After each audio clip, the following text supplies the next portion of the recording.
And then there's multiple paths to different types of careers and industries. And that it isn't always a linear path. Yes, it's don't stop believing. Sorry, sorry about that. I'm getting distracted. And that there's not always this linear path to careers. So I'm Barbara Fouts. I'm one of the assistant directors here in career development, and I oversee internships and career exploration. And I'm joined by my two amazing colleagues who can introduce themselves. I see myself on the screen right next to Barb, so I'm just going to jump in here and claim to be next. My name is Heidi Nunez.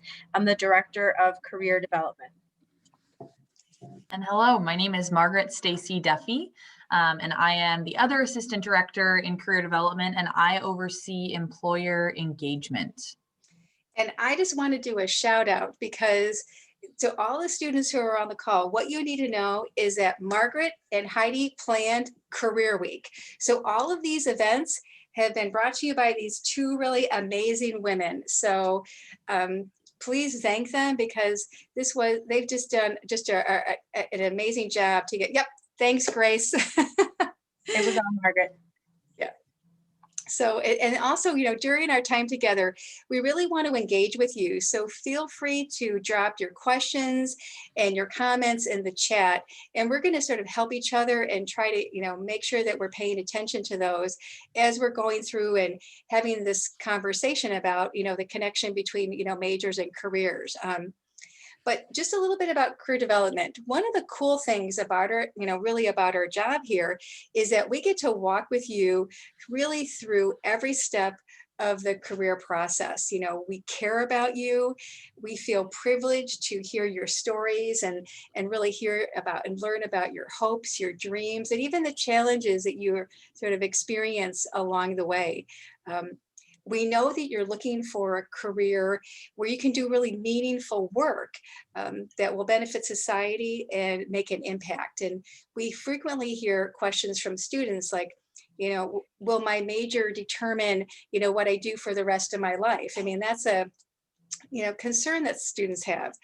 How can I be more competitive for the job market or graduate school? Or how do I find the right major for me? You know, I have lots of interests, or I found a major that I love, but what can I do with my major? And so there are some majors that really strongly relate to career options, and some careers have a very specific degree. So if you're thinking about maybe something like education, engineering, accounting, and nursing, but other majors are really less related. So, and think about philosophy, you know, sociology, or even political science.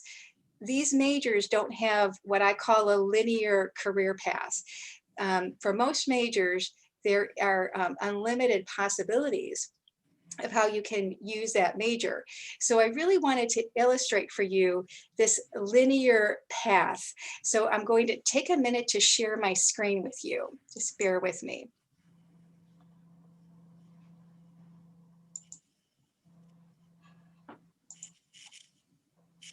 Okay, so can everybody sort of see my screen here? Okay, so what you have on the screen are the majors and careers of students, you know, that I've worked with over the, you know, sort of the last few years, as well as some people that I just know personally.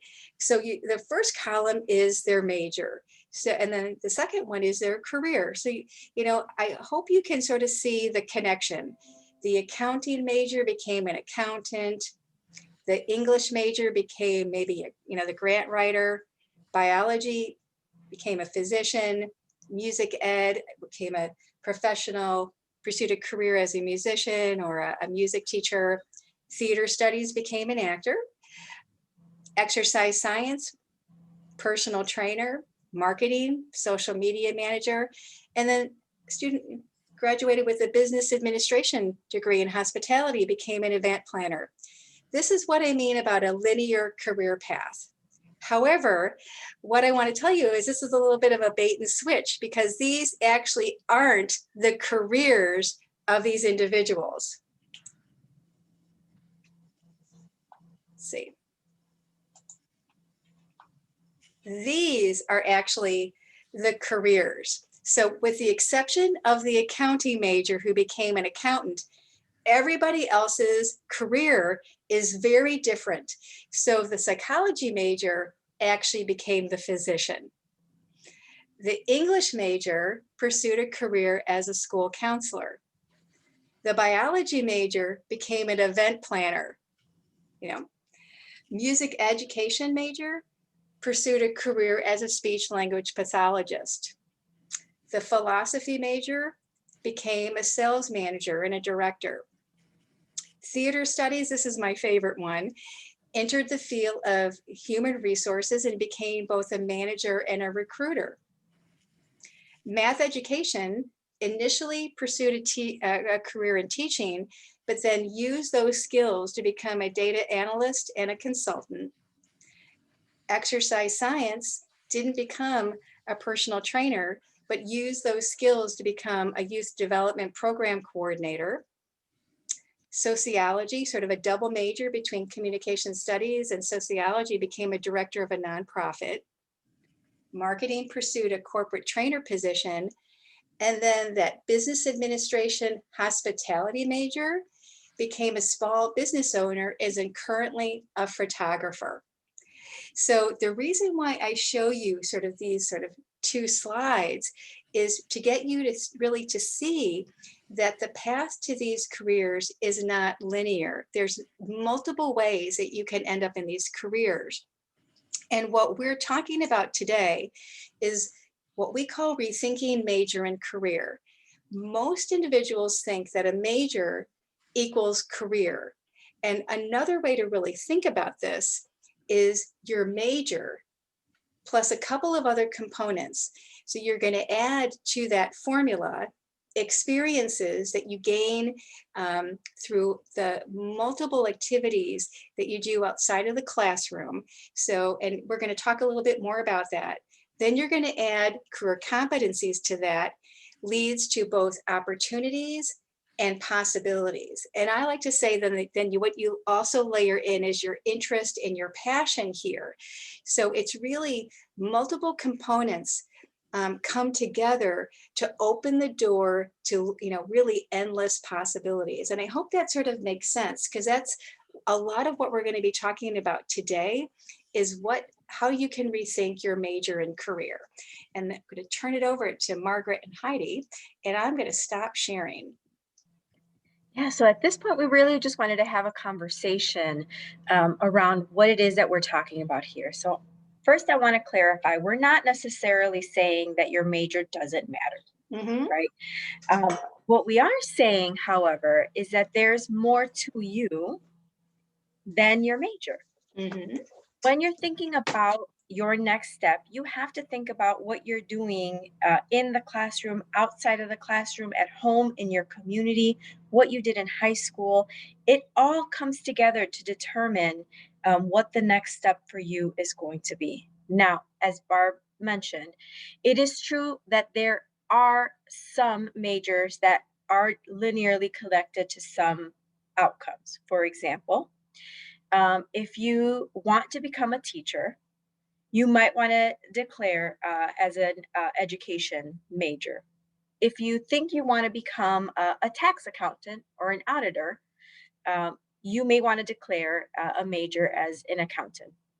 So there are some of these areas that are very directly connected. However, when we talk to employers, what we hear and what we see, the research is that the major is only one part of what they're looking at. Now, Barb mentioned two things in particular, and this is what we're going to talk about. They look at experience, what did you do, and what skills did you develop there, and your career competencies. So for many of you, if you are a current first year or if you're a second year student, you would have heard us talk to you about career competencies during your CARD 101 or 102 introduction to career readiness. So we'll keep it brief here because this will be a refresh for all of you. So what we're talking about in terms of career competencies is the demonstration of your ability to transition from college to career through 8 particular competencies. These competencies can be developed in any major and in a variety of different experiences that we'll talk about in a minute. But in addition to your major, they're looking at your ability to communicate. They're looking at your ability to think critically and solve problems. They're looking at your experiences with teamwork, right? What have you done in your major, outside of your major, on campus, around teamwork? Leadership. Have you had an opportunity to demonstrate and build your leadership competence? Um, Global and intercultural fluency. And I actually didn't intend on listing them all, but what am I missing here? Digital technology, right? All of you have had a great opportunity in the past year to develop your competency in digital technology, regardless of your major, right? If you were an English major, if you were a theater major, all of you have developed that skill. So this is what matters here. What, regardless of which major you're going into, you're focused on developing these competencies and your ability to tell the story about how you're going to use those skills that you developed in your next step. We frequently hear from employers who tell us that they really like to look at liberal arts students because you have a more holistic development of the skills that they're looking for, not just the technical skills. So Barb mentioned in that list, right, the philosophy student, English student. These are all really good opportunities to develop your communication skills. I want to kick it over to Margaret for a little bit so you can maybe talk a little bit about some of the on-campus opportunities to develop some of these competencies. What have you seen in your work with students that gives them an opportunity to develop these competencies?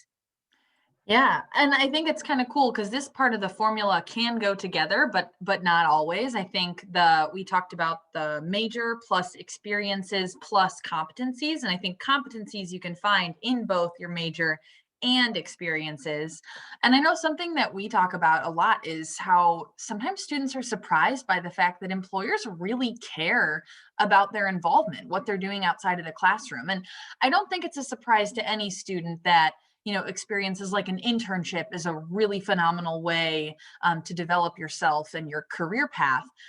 But also the other things that you do, whether you're, volunteering or you're a part of a club, or maybe you do a sport, or maybe you just regularly volunteer for a local nonprofit that you might enjoy taking time with. And I think those experiences, sometimes it's surprising for students, but those experiences, if you're involved in an organization, even if it's just something around your passion or your interest, and it doesn't have this obvious linear, Barb talked about linear, if it doesn't even have a linear connection to your future career, those things are still really valuable because you can build the competencies that Heidi mentioned. If you think about, I'm going to take a student organization that I know is currently being developed called Design for America. I know it's getting pushed out. It's brand new, coming out of the Center for Social Impact. That organization focuses on solving problems around social equity and justice. And so right there, boom, students involved in that, maybe just because they're interested or they have a friend in that club. And again, this is just an example. This definitely relates to like any and all clubs. But they're problem solving together, and that's a career competency.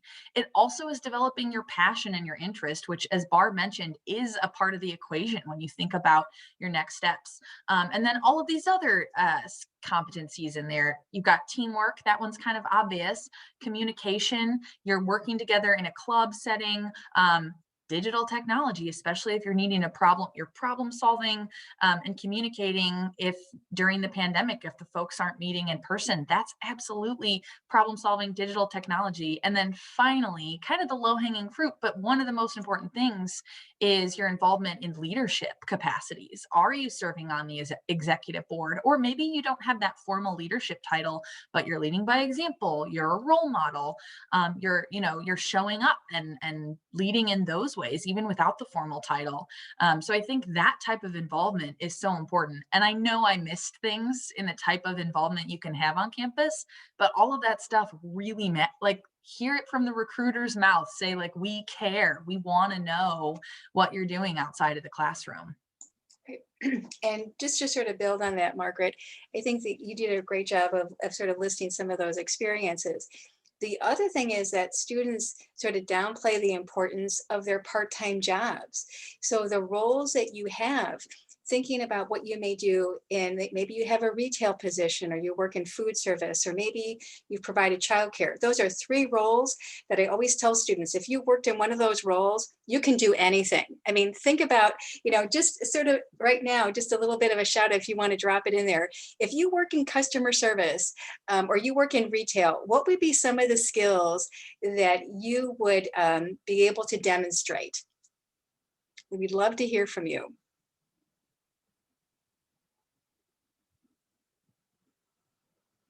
Customer service is a big one. Yes, customer service, exactly. And with that customer service, being able oh, Tabby, I love that. I don't know if everybody That's can called see. professionalism. Professionalism. And that is one of the 8. That is one of the 8 competencies: hard work, work ethic. It actually goes together: professionalism and work ethic. Good work. Right.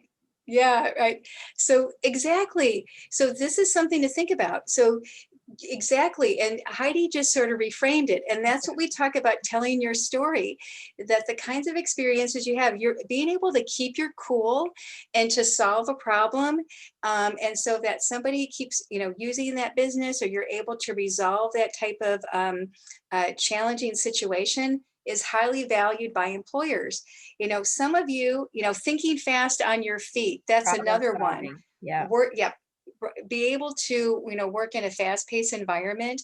And then the other roles are your on-campus positions, research, your class projects. There are so many different types of experiences that you bring to the table that really help tell your unique story, that's going to help really help you to get to that position, whatever your next step is after graduation. But again, it's thinking through these things and understanding that you develop skills that brings value to employers and graduate programs. Yes. And actually exactly what you're doing right now in the chat, your ability to connect, reflect, first of all, your ability to reflect on the experience that you had, identify the skill that you developed, and then be able to tell the employer, or if the person that you're meeting with, your next step, being able to tell them how you're going to transfer that experience to your next role. That's the key right there. So I also want to mention that we are saying here, you can really do anything, right, with your major. But what it's also going to take is for you to be engaged with your career management early on, right? So we're not necessarily advocating for, do any major, be involved in anything you want, and then at the end, you'll see kind of where it all fits in, right? We're really advocating for you to keep yourself open to opportunities and listen to what's available. The thing is, and Barb and Margaret, I know you're going to back me up on this, right? The thing is that the world of work is vast. There are a lot of different types of opportunities that can be available to you. Making a decision about where you want to start in your career is an important one. There's a lot of places where you can start. What we're asking you to do right now is being open to those opportunities. Take on the major that you're wanting to be aware of the skills that you're developing, be intentional about the experiences that you're taking on, be reflective about what you're developing, and be open to what that next step is going to look like. There are a couple of ways for you to begin thinking about what could that next step look like, because there are so many different types of opportunities. So this is where I'm hoping we can focus a conversation on a little bit, is how will you know what you can even do later, right? Margaret talked a little bit about interests and passions. It's so important for you to understand what's interesting to you. If you want to think about having a satisfying career, it's got to be something that you like. It's got to be something that's meaningful to you, right? That could be an issue that you're really passionate about. It could be a population or a demographic that you feel very invested in, or you want to make some kind of change with them. It could be actually a skill. You really know that you're good at doing this particular thing, so you want to maybe figure out how can I put that to use.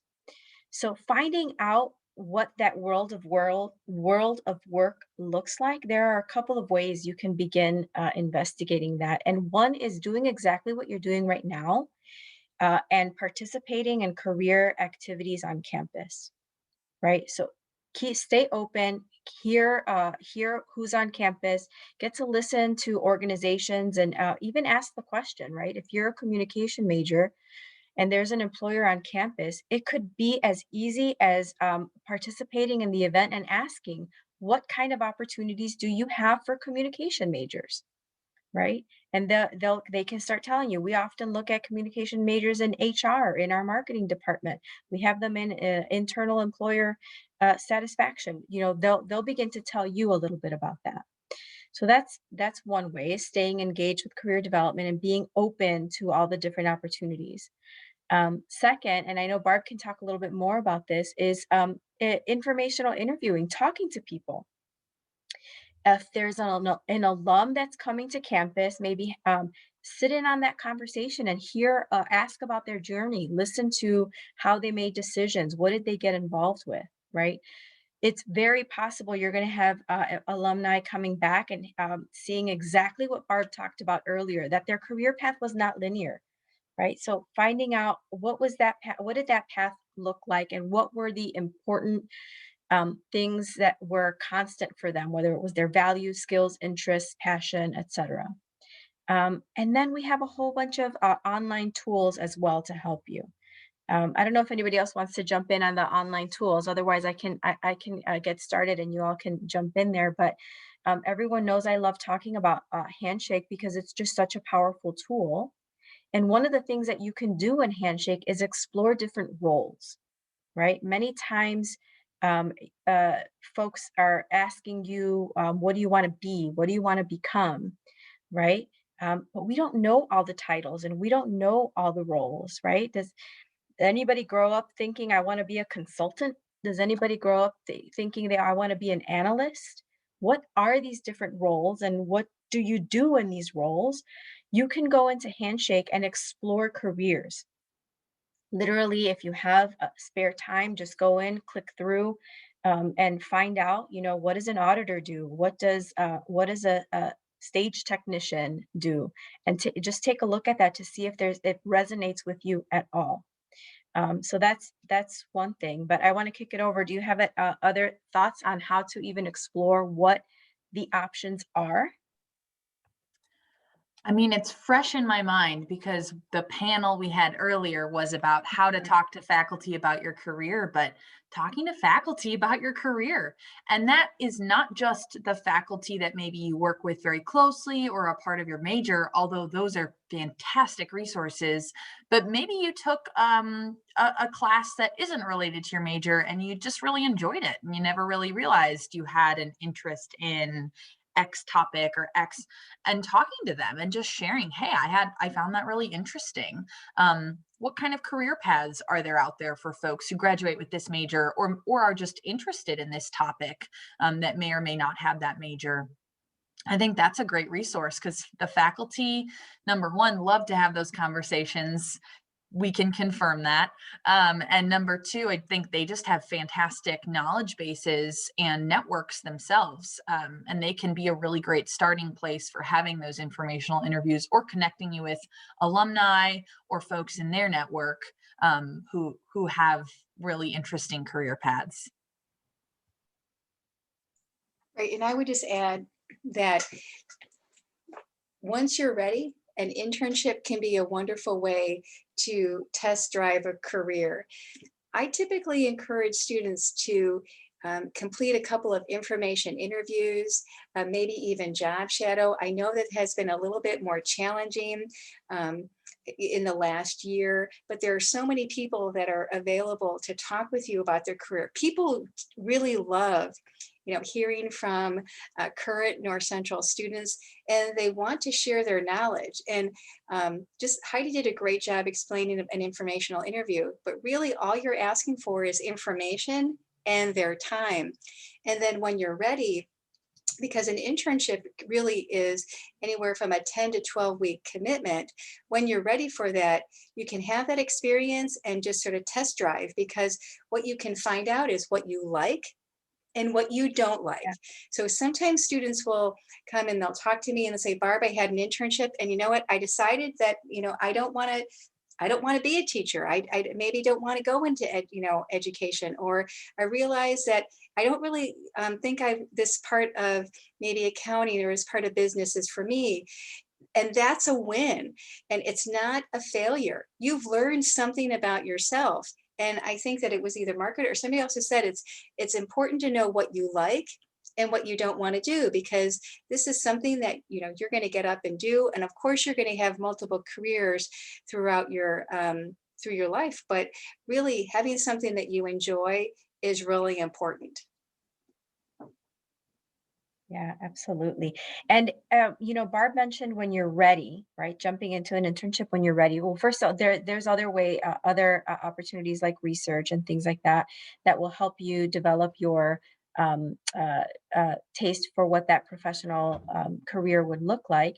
But before you're ready, if you feel like you want to start figuring it out before you're ready for an internship, there are other ways where you can kind of dip your feet in the water to see if your toes in the water to see if it's a good fit for you. And one could be volunteering, right? So if you think you might want to have a career in the future in teaching or something like that, maybe volunteer at an after-school program and see if you like working with young people, right? Is it hard for you? Do you have the skills for you? Did you like it? If you want to work with money, right? Like maybe have a part-time job as a teller or something like that. There are definitely ways for you to develop a sense of whether or not you could see yourself in a role. If you can see beyond the role, it's important to see if you can see yourself in that environment. Sometimes that the context, the environment matters. For some people, they might think, I can really see myself working in a hospital, in a nonprofit organization, at a school. I can't, or I can't see myself working at a desk all day long. I don't want to look at spreadsheets all day. I need to work with people, right? All of those aspects of it matter, and all the different opportunities that you have on campus, in the classroom, part-time work, volunteer, will begin to give you a sense of all of these things.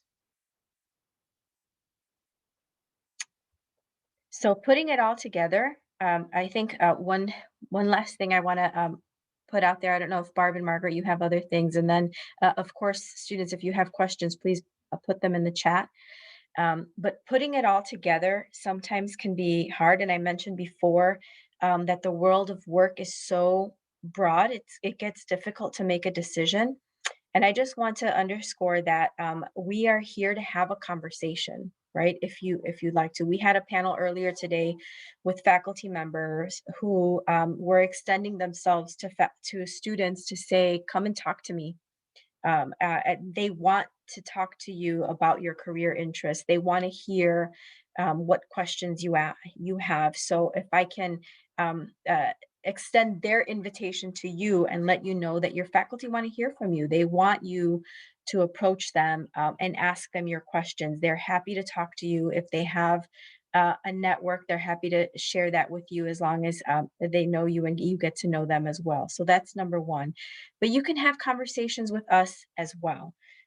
Many times, all you really need is someone who will help you tease out and organize the experiences that you had, so to help you make sense of what you're experiencing. We won't give you the answers. We're not going to steer you in a particular direction, but we'll help you think through what's important to you. We'll help you understand, based on what you're sharing with us, you know, what your priorities are, what your options are. We'll give you some tools to help you figure it out as well. What I want to underscore with that is that it's a process. And we're really happy that you're here talking with us about this, because the process for you begins now, or perhaps it began before you even got here. Just wanted to share that as well, is that it's not a one and done. I made the decision today and this is what I'm doing. There's a lot that you're going to experience, and then you're going to grow, and then you're going to change your mind, and then you're going to try something else. And that is exactly what career development is and what it looks like. I don't I've know. been Yeah. oh, sorry. Yeah. I've been jotting down some notes just to kind of share some takeaways from some great things that you all said. But some things that stood out to me from this conversation is the importance of being reflective and intentional, which I think that is in both your major and your experiences, as well as those competencies and like figuring out where you develop them and how you develop them, and are you good, are they a strength, or is it an area that you'd really like to grow in? I know Barb, you brought up what, and I'm changing the language, but kind of celebrating failure, that idea of you try something and you're like, whoa, I do not like that setting, or I do not like that type of work. And that's great news. That's because now you know you don't need to continue in that path. To continue exploring. Heidi, you said it's a process, and I really like that. And I think then you talked about pivoting, you know, fine, try something else, pivot a little bit. And then another piece that I think is coming up for me too is just reminding students that to remember that there's so much that you don't even know that you don't know. There's a lot out there, and it's really, it can be really exciting, and it might be the perfect fit for you, but you don't know it, and you don't know that you don't know it. So that's why you got to go learn, go explore. Yeah, there's a comment in there that there a student had that experience. They tried out a career that they had defined and realized it was not for them. And I know Barb talks about this often, in that it's not.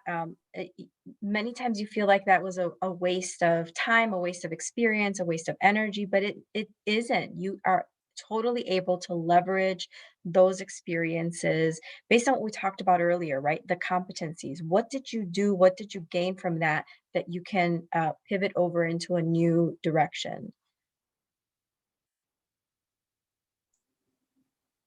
Actually, that's a wonderful story. And I have told this before, but I think on the PowerPoint, the biology major who ended up being an event planner, the reason how that happened is the biology major had an internship and realized that they did not want to work in a lab, or they also didn't want to use their skills in, sort of working with the environment. They had tried a couple different things through information interviews.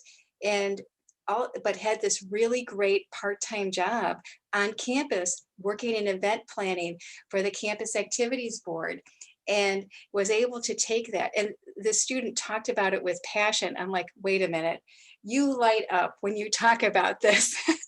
What about pursuing this? And the student was just amazed, because they're thinking, well, how will I talk about this with my biology major? And I think you've learned so much as a biology major about how to problem solve, how to think through really complicated situations, how to take something complex and explain it. I said, there's so many skills that you're going to carry into that. And that's exactly what the student did. They made this massive pivot.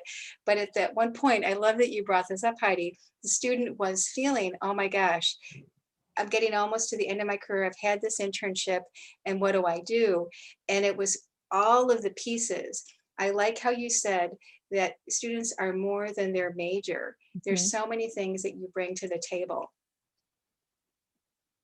Yeah, so I know there's another question that came in here, but I also wanted to mention here that um, it doesn't. Once you start having informational interviews and talking to people about what they do and how they got there, you're going to realize that it's more often the case that people are, making decisions about, changing or upgrading or pivoting a little bit. It's never, linear. And that continues on after you graduate as well, right? You can get a promotion, or you can switch to a different department, or you might think, I want to take the skills here and try something else, or you might think, I'm going to go to grad school and do something a little bit different. So just know that whatever you're deciding right now, the process doesn't end in college or after you get your internship or once you graduate. It definitely is ongoing. Barb, it looks like you want to say something.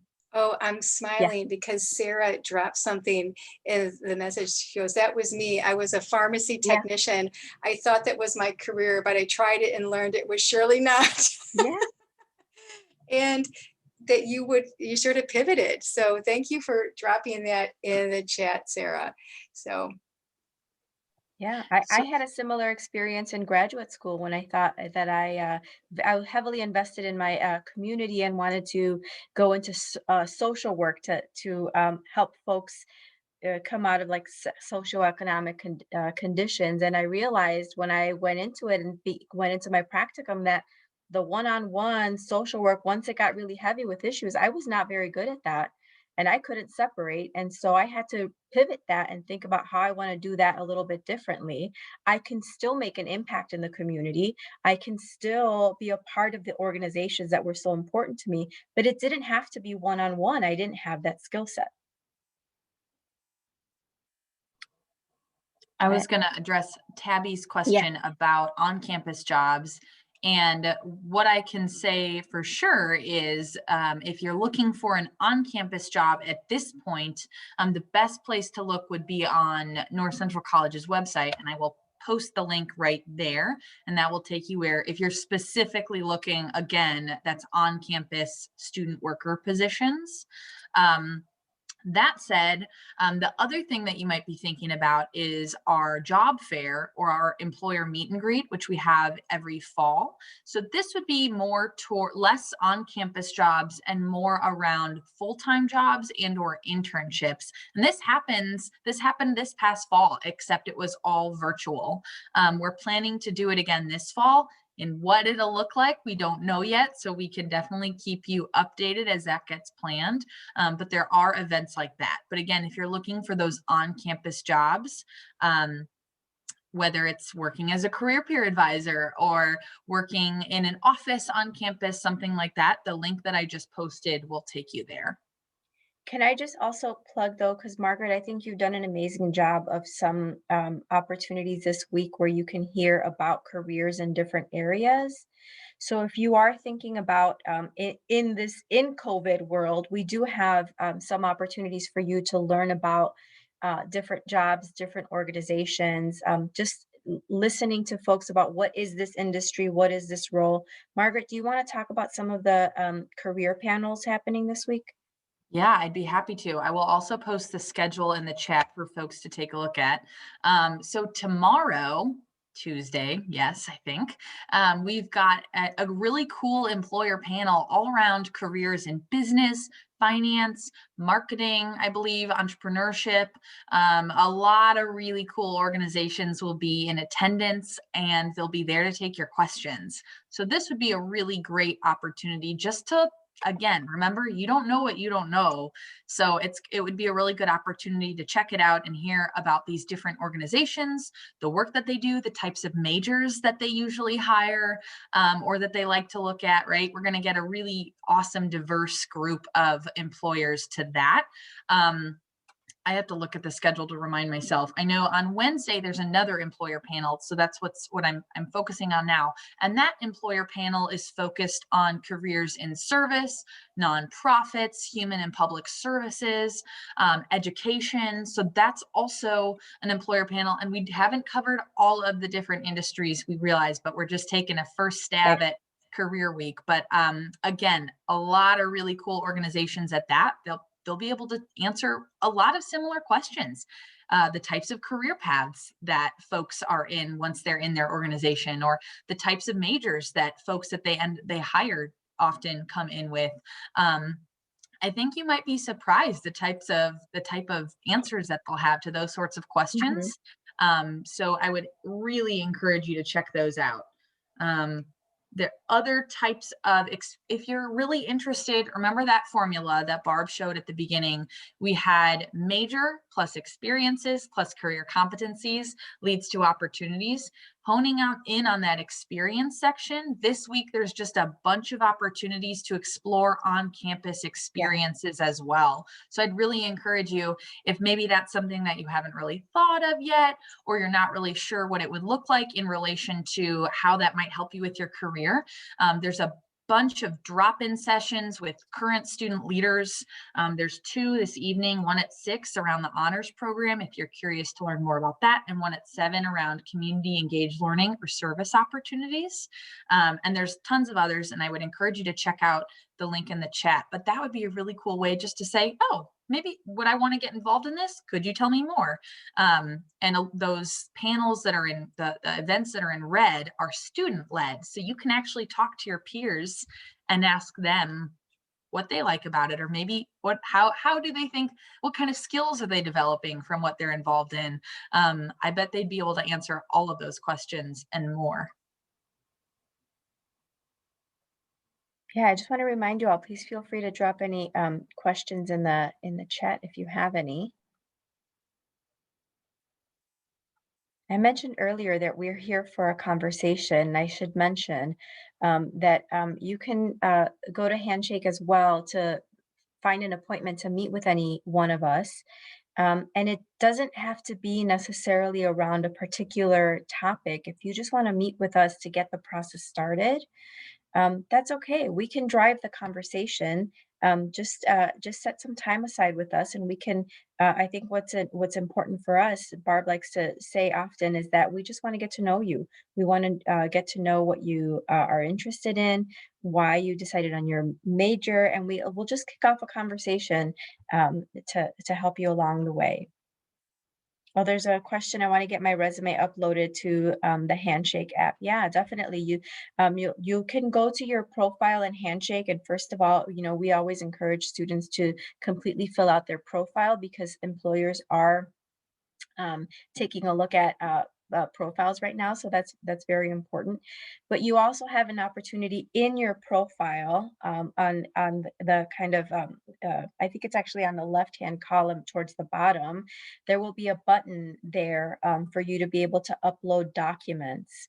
And once your resume is ready and you can meet with us to develop your resume or find out what needs to go on your resume, or even think through the experiences that you had and how do you talk about that on your resume, you can meet with us around that.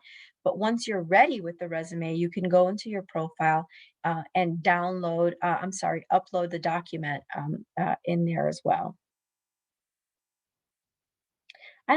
There's a question in there that asks, do we have a LinkedIn for North Central or do we make our own? So there is, everyone can develop their own LinkedIn account. There is no like North Central College LinkedIn account.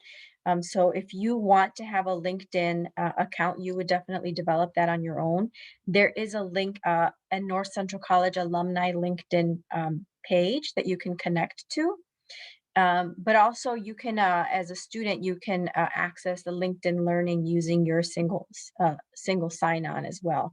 But as far as a LinkedIn profile, I was just going to say, I'm one of the biggest fans. LinkedIn Learning is such a cool thing. It's so cool. And you all have access to it. It's really cool. Yeah. And I just dropped something in the chat. It's called LinkedIn for Students. And this is from their site, and it's developed for college students. It's really an amazing resource. So feel free to click on it. And it really walks you through with some very short videos about how to build your profile, how to network, how to send messages. So it's really helpful. And then Tabby's asking about what is LinkedIn Learning? Barb, I don't think your link went to everybody. I'm not sure I see it. Okay. LinkedIn Learning is an online platform of essentially online courses that you can take, and anywhere from like a 20-minute video course to a really in-depth hours and hours course that you can take, and a lot of them are focused on skills. So I'll Yeah. give you a really concrete example. Recently, I wanted to learn how to do something in Excel, and so I just typed in there, and it gave me a really nice, like, 30-minute video that you can skip around to. But you could also go in there and say, you know what, I want to learn about inclusive leadership, and take a 3-part module course. And then if you have a developed LinkedIn page, it will even give you a little certificate that you can plug into your LinkedIn page if you care about those things. They're kind of fun. Yeah. And you can add it to your page. Yeah, Excel was definitely the example I was going to use. But there are also some career development stuff in there as well. Like, what is an informational interview? What should it be on your resume, and things like that. Yeah, it's great. It's a really helpful resource. And I know that I think you can find it through CardinalNet and probably the Hub at this point, the resource, because that you do use your North Central credentials to gain access to that, because it's generally you have access to it as a student through North Central. Yeah. Hello, this is Charles. Question: is there any I'm referencing references that one would use, perhaps on the LinkedIn page at the bottom, that when you ask for or when you give references, are there some sectors or industries that are more welcoming of giving references, as opposed to those that are more reserved in their giving references?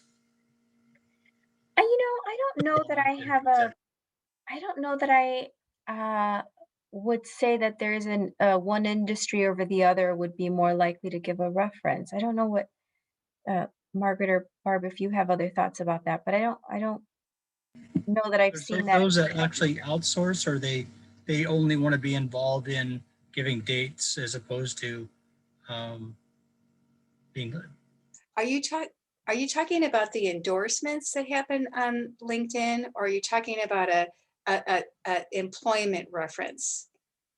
Employment reference, and as different from someone endorsing skills that you'd wanted used on the job. Different. Oh, okay. So that is true, that there are employers where sort of the company policy is when an individual lists them as a reference, that the employer will only give information that of your dates of employment. They will not give any other types of information. And that is typically a company policy. And I don't know if there are certain industries that do that. I know that that's actually pretty common, though, to just, if an employer calls and or contacts them and said, did Charles work at XYZ company, they'll only indicate that yes, you worked at this time frame. So yeah, whereas the endorsements on LinkedIn are completely different. Thank you. You're welcome. Yeah. So any final thoughts on does your major always equal your career?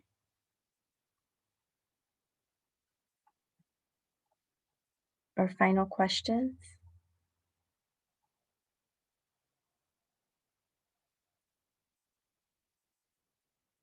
Okay, well, oh, there's a new message in there. Oh, you're very welcome. I was also going to say thank you for joining us. And just remember that this is a process, and this is a journey. And as Margaret shared in her notes, right, that the process includes reflection, understanding your experience and skills, being intentional, being okay with making mistakes and pivoting, and consulting with folks, right? Being open and understanding, being open to different opportunities and understanding what's in front of you. Don't hesitate to reach out to us. We'd love to meet with you and talk to you, and explore opportunities with you. Thank you. Thanks all for joining, and hope to see you at other Career Week events. Have a great week. Yes, Bye. you too. Bye, everybody.